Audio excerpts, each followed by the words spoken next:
Trinity. Well, today we're in Proverbs 14, and the verse that I want to look at is it is a vivid picture from farming, which I don't have experience in, but it reminds me of really relatable circumstances in practical everyday life that I have seen for myself. It's Proverbs 14:4, and it says, "Where there are no oxen, the manger is clean, but abundant crops come by the strength of the ox."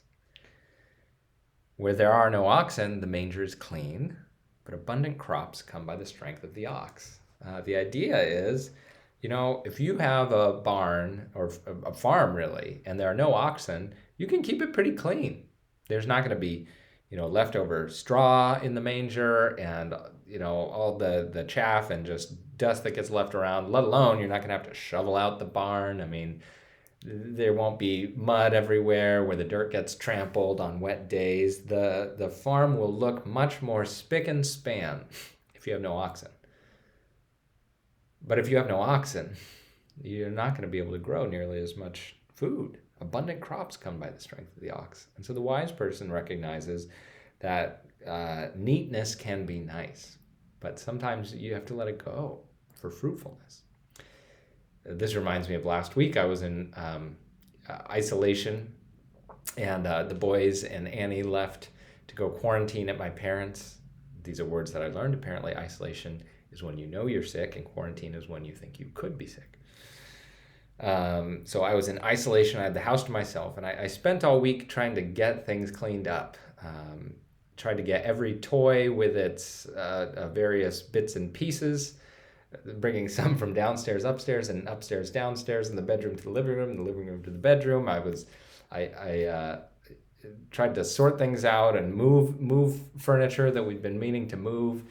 I was to the point of dusting some of the baseboards and what have you. I was quite proud of it, and it was spring cleaning that needed to happen. The house was literally cleaner than it has been ever. I mean, not ever in our stay, since the day we moved in. However, I just couldn't wait for and loved the day when the boys came back and the mess was back. Because the house is not there just to be clean. The house is there to be full of people and love. It reminds me of a family I knew growing up they were some of our best friends. I spent more nights there than I can count. They're the Tang family.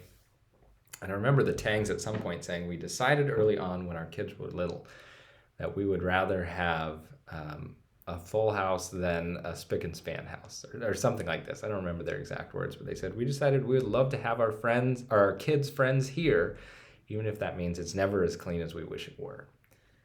And I was struck by that.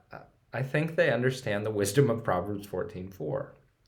And in our lives, it can be good to be cleanly and tidy, but sometimes we hold on to that too tightly.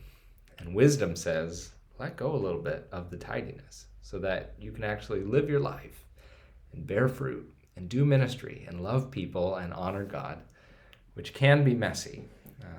But if God is with us, it will also be very fruitful.